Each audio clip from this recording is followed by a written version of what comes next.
Hello, hello. Welcome to the Pink Floyd Completion Project. Today, we are ranking the live albums. This is something that I very rarely see happen on this website. Can't actually think of a time it's actually happened. So who knows? Maybe I'm the first. Probably not. But ranking the live albums, I have 7. I'm cheating slightly with some of these. Some of these aren't technically full-blown live albums, but official live albums and released in an audio capacity. But I selected what I felt was right. Starting at number 7 at the bottom of the list, the Ummagumma Live Disc. Yeah, again, cheating slightly, but hey. I'll talk more about Ummagumma tomorrow. But the Ummagumma Live Disc, it's not good. It's not recorded well. Set the Controls for the Heart of the Sun cuts off before it ends, and it's too long. Astronomy Dawnomy has less energy than it does on Piper at the Gates of Dawn or Pulse, or any other time it's been performed, and it's, again, too long. The only, again, Saucer Full of Secrets sucks. I believe that's performed there. And the only original cut from it, Careful with That Axe Eugene, has a better version on an album that we're going to talk about later on down this list. So, again, don't bother. Only really for completionists there. Coming in at number 6, and frankly, that's the only one I can... the Ummagumma Live Disc is the only one on this list I consider to be outright bad. Coming in at number 6, even though it pained me to do it, I feel like I had to. Live 8. The Live 8 reunion. I am sorry. It feels like it had to come in. 6th out of 7th. Just because, frankly, it's very brief, and, it's nice that it happened, but the performance isn't, it's like, as an isolated performance, it's good, but it's not like, knock your pants off amazing. It's there. It's cool. It's nice that it happened, and, it never really happened again. But it's one of those things that, again, can't really place it any higher on the list. I feel like it has to come in at 6th. Coming in at 5th, very happy. Some people will be very happy that this made it into the top 5. Some people will think this is the best one. And then some people won't really consider this an official live album. Wembley 74. This is the only one on this list, that I have a visual aid for, and this doesn't just count for this particular version, which is just purely the performance of Dark Side of the Moon from that, I guess, bootleg, or I guess official bootleg. It's okay. It's not okay. It's not just okay. It's amazing. It's fucking awesome, right? But again, it was made before Wish You Were Here was even out. So, it's again, masterful performance. Absolutely jaw-dropping. The main attraction is Dark Side of the Moon and Echoes.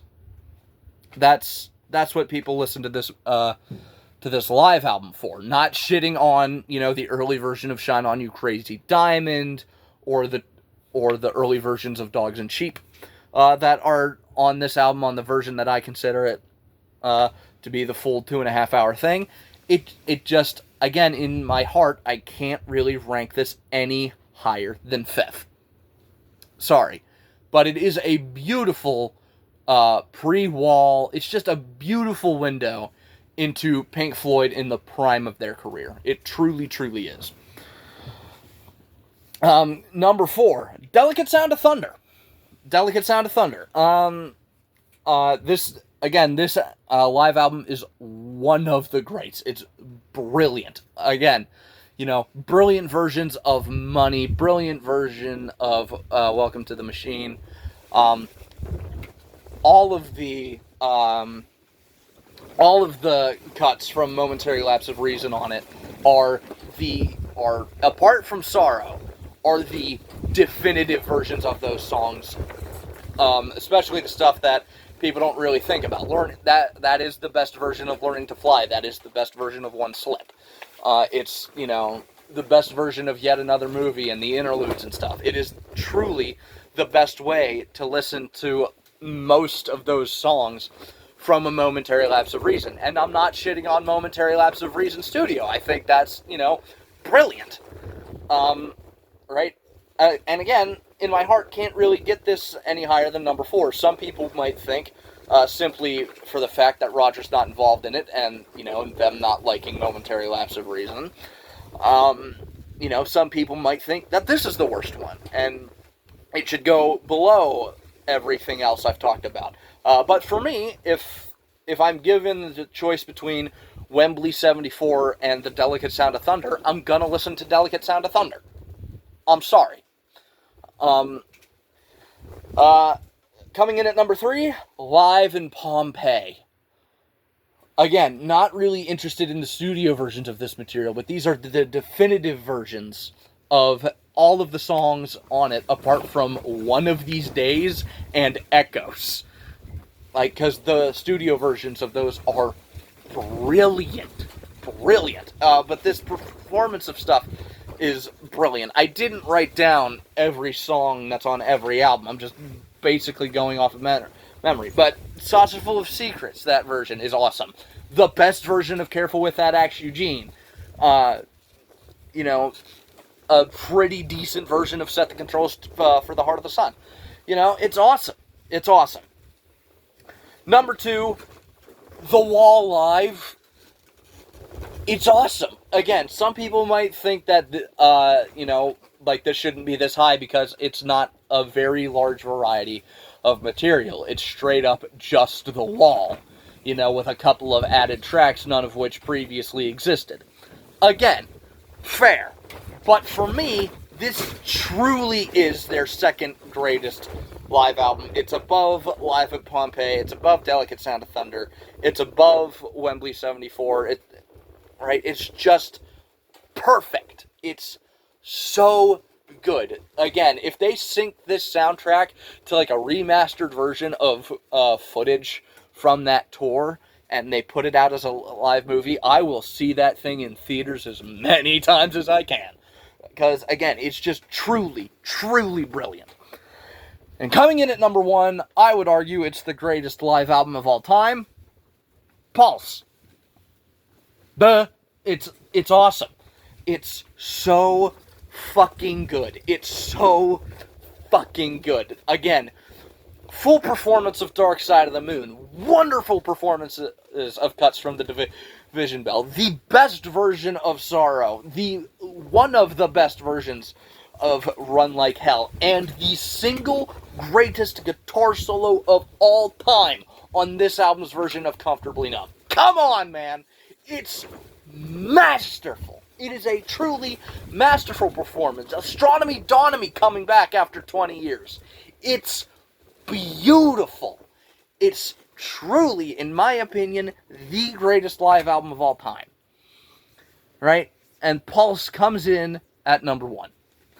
Thank you all very much for watching. If you enjoyed this video, please leave a like on it. If you have something to add, if you want to rank these yourselves, please do so in the comment section down below. I'd love to hear how your opinions differ from mine. If you would like to continue along my musical journeys with me, please feel free to subscribe. If you want to hear me talk about something other than music, I have a podcast with 2 of my buddies. It's called Dorkies.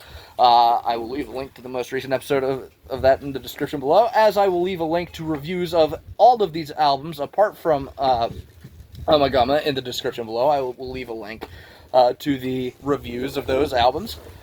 And if you want to hear what I happen to be listening to that day, or a 15-second segment at least, you can follow me on Instagram at Sean_Heaster1979.